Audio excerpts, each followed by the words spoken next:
चलो सम नंबर 3, ये मेरा क्वेश्चन है। From the following info, compute the tax liability of R for the assessment year 2022-23। Sir business income दिया है 4,60,000, फिर इनकम फ्रॉम हाउस प्रॉपर्टी दिया है और कंप्यूटेड बोला है। बेटा बाबू कंप्यूटेड बोला मतलब रेडीमेड कैलकुलेशन किया हुआ है 1,23,000। तो दोनों का टोटल करो तो मिलेगा मुझे ग्रॉस टोटल इनकम कितना आ रहा है 5,83,000। अब इसमें से हम लोग लेस करेंगे अपना डिडक्शंस। सर इन भाई साहब ने इंश्योरेंस प्रीमियम पे किया है। सर ही पेड यहाँ पे क्वेश्चन में देना चाहिए था, मिस्टेक है। कौन सा इंश्योरेंस है बताया नहीं। ही पेड लाइफ इंश्योरेंस प्रीमियम 20,000 और मेडिकल इंश्योरेंस पे किया है 12,000 रुपया। सर मेडिकल इंश्योरेंस का तो 80D में मिलेगा। ट्यूशन फीस भी पे किया बेटी का 9,000 रुपया।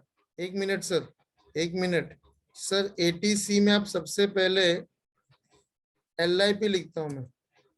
LIP म्हणजे लाइफ इंश्योरेंस प्रीमियम कितना 20,000। और सर दूसरा ट्यूशन फीस ऑफ डॉटर कितना सर 9,000।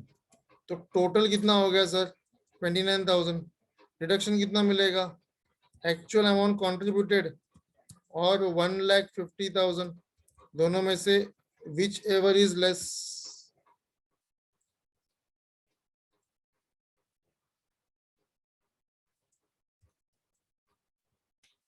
हम यहां से लेस करेंगे बेटा 29,000, ठीक है। दूसरा 80D में बाबू 80D में सर मेडिकल इंश्योरेंस प्रीमियम भी पे किया है। कितना पे किया सर वो 12,000। मैक्सिमम कितना अलाउड है सर 25,000। अगेन हम यहाँ पे क्या करेंगे विच एवर इज लेस लेंगे तो उसका कितना डिडक्शन मिलेगा सर 12,000 मिलेगा। तीसरा sir R is 100% dumb and has all the medical evidence to prove his disability। Sir SSC अगर Sahil as a doubt tuition fees 80E में आएगा। बेटा 80E में एजुकेशन लोन का इंटरेस्ट आता है। Tuition fees of the children paid by the SSC will come under 80C only। 80E for education loan. Education loan लेगा उसका इंटरेस्ट भरेगा तो वो 80E में आता है, ठीक है। सर ये R 100% डम है। सर SSC अगर खुद 100% डम होगा मतलब कंप्लीटली डिसेबल्ड है तो वहां पे उसको ओन डिसेबिलिटी का रिडक्शन मिलेगा। सर सीरियल डिसेबिलिटी लेंगे अपन 100% डम मतलब तो 1,25,000 का रिडक्शन मिलेगा। नॉर्मल केस में 75 मिलता था तो अपने को मिलेगा यहाँ पे उसका total income. Sir total income कैसे निकालेंगे सर? सर टोटल इनकम कैसे निकालेंगे? Gross total income GTI minus deductions. ये लिख के रखा है इसी इस सम में। चलो माइनस करो 5,83,000 में से 29,000 माइनस करो, 12,000 माइनस करो, 1,25,000 माइनस करो, कितना आ रहा है बताओ फाइनल आंसर। अरे बोलो फाइनल आंसर कितना आएगा बोलो। वो 5,83,000 माइनस 29 माइनस 12 माइनस 1,25,000 कितना आया दृष्टि 4,17,000 पक्का 4,17,000 मेरा फाइनल आंसर। अब मुझे बता इस पे इनकम निकालना है दृष्टि। Income tax payable on total income. Income tax payable on total income. बोल भाई बोल यश कैसे निकालेंगे सर? निकालो यार बहुत सिंपल पॉइंट है सर। इसमें क्या दम है सर? सर टोटल इनकम तुम्हारा कितना है? सर तुम्हारा टोटल इनकम कितना है 4,17,000 है। बेटा 4,17,000 के दो टुकड़े कर दो। 5 लाख से कम है तो दो ही टुकड़े होंगे। पहले 2.5 लाख तक 0 to 2,50,000 नो टैक्स। अब यहाँ पे आप 4,17,000 माइनस 2,50,000 करो कितना बच रहा है बताओ? 1,67,000 आ रहा है क्या? उसके ऊपर कितना परसेंट टैक्स लगेगा सर? 5%। 1,60,000 आ रहा है क्या?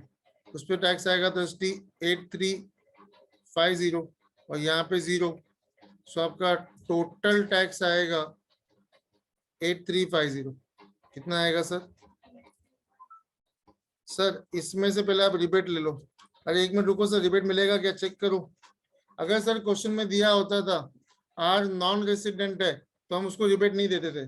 सर रिबेट तभी मिलता है जब इंडिविजुअल होगा, वो हमेशा अपने सम में होगा, और रेसिडेंट होगा और उसका ग्रॉस टोटल इनकम 5 लाख से कम होना चाहिए। सर इसका ग्रॉस टोटल इनकम कितना था एक बार चेक करो तो पहले। अरे पाप लगेगा, अरे पाप लगेगा, इसका ग्रॉस टोटल इनकम 5 लाख के ऊपर है। बच गए, बाल बाल बच गए, लोचा होता था नहीं तो बहुत बड़ा। चलो sir, rebate under section 87A नहीं मिलेगा बाबू, नहीं मिलेगा, नो रिबेट। क्यों सर? क्योंकि इसका टोटल इनकम 5 लाख के ऊपर गया है। कितना गया है सर? 5 लाख के ऊपर गया, इसके लिए इसको ग्रॉस टोटल इनकम 5 लाख के ऊपर गया तो आपको रिबेट नहीं मिलेगा। ओके, तो आपका नेट टैक्स कितना आएगा? आपका नेक्स्ट टैक्स लायबिलिटी कितना आएगा सर? 8350 आएगा। कितना आएगा? 8350। और सर हम उसमें ऐड करेंगे, health and education cess at what rate? 4%। चलो 8350 का 4% निकालो सर। सर 8350 का 4% आएगा कितना? 324 आ रहा है क्या? कितना आ रहा है? 324 आ रहा है क्या? चेक करो। 334 आ रहा है, 334। और ये हो गया अपनी अपना टोटल टैक्स लायबिलिटी। सरचार्ज तो आएगा नहीं सर, 25 लाख के ऊपर थोड़ी इनकम है इसका। 8350 प्लस 334 करो, 8350 प्लस 334 करो, कितना आ रहा है? 8684 आ रहा है क्या? 8684 आ रहा है क्या बेटा?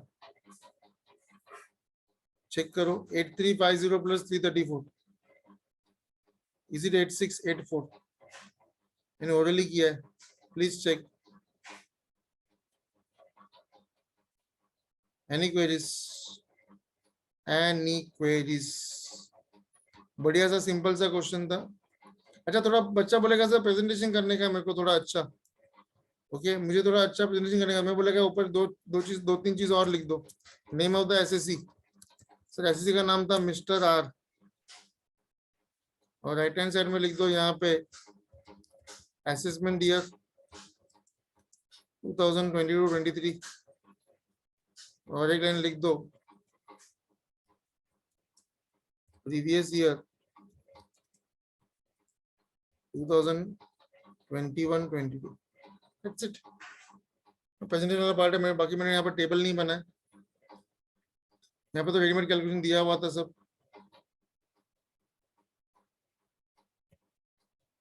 Look at the question, look at the solution. क्या नहीं समझ में आता मुझे पूछो।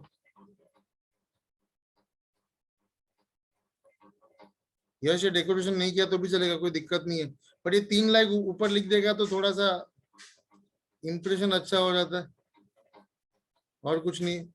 It's all depends upon the psychology of the professor who is going to check the paper. You need to play with the mind of the professor who is going to check your paper, the moderator. That helps. At the end of the day, these things helps. The more your paper looks presentable, it creates a very positive effect on the mindset of the question paper setter as well as the paper checker. Okay, they will feel much pleasant and they will feel more happy, and they might easily award you the marks. जितना उनको तकलीफ देगा उतना marks कम देगा, जितना उनको खुश रखेगा, जितना उनको अच्छा रखेगा. When your book, your file or your particular paper looks unique and very neat and clean, it creates a very positive impact. Of course it will create a positive impact. बस लिखना नहीं लिखना तुम्हारे ऊपर है, मेरा काम था बताने का. सिंपल से पॉइंट, इतना कुछ ज्यादा टाइम नहीं लगता कि भाई अलग से कुछ कैलकुलेशन तो कर नहीं रहे अपन कि नहीं समझ में आए. डाउट था इसमें कुछ? ये सिंपल समझा, इसमें कुछ ज्यादा दम नहीं था, ऑनेस्टली दम नहीं था. ये वाला पार्ट जो मैं करता हूँ ना एक्स्ट्रा यहाँ पे राइटिंग में handwritten, this is purely optional. ये वर्किंग नोट वाला पार्ट है, तुम्हारे लिए मैं करता हूँ.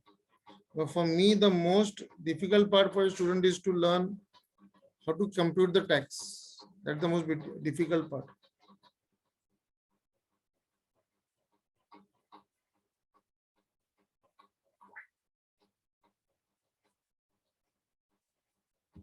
आराम से क्वेश्चन पढ़ो. हाउस प्रॉपर्टी वाला है, हालांकि हाउस प्रॉपर्टी मैंने कवर नहीं किया. इससे कुछ समझ मेरे इसमें आ गए तो आ गए, अभी करने तो पड़ेंगे. क्वेश्चन पढ़ो, देखो क्या समझ में आ रहा है. Then I will move ahead.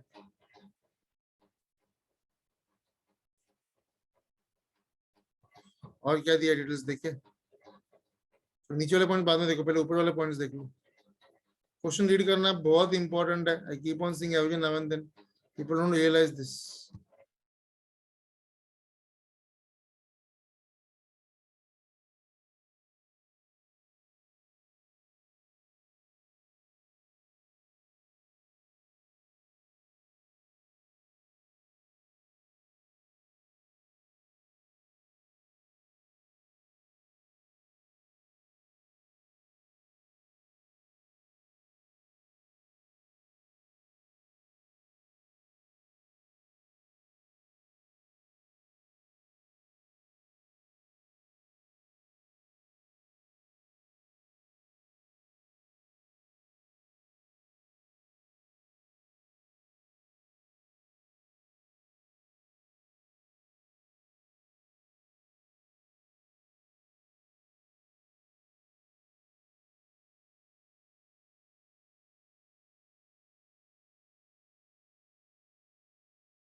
I'll have to read the question first. Then I'll scroll down.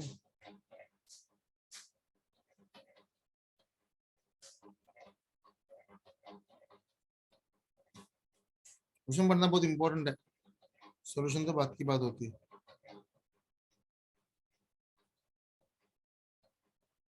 नीचे वाले पॉइंट्स भी देख लो थोड़ा.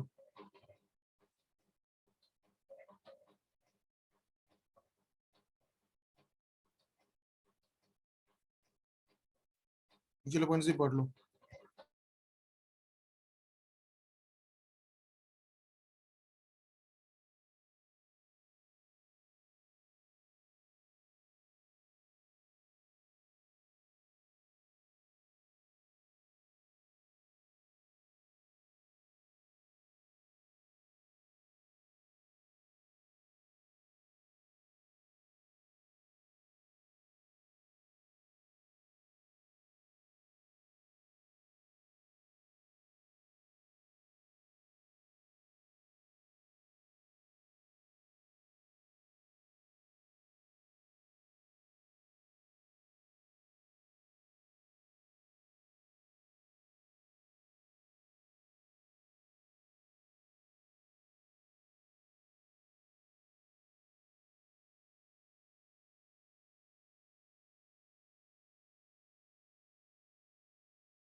देखिए क्या करना है, तो पहले डिस्कस करते हैं, उसके बाद सॉल्व करेंगे. मीटिंग बंद हो जाएगा बीच में. पहले डिस्कस करते करते मीटिंग बंद नहीं होगा, डिस्कस करने के बाद मीटिंग बंद हो जाएगा.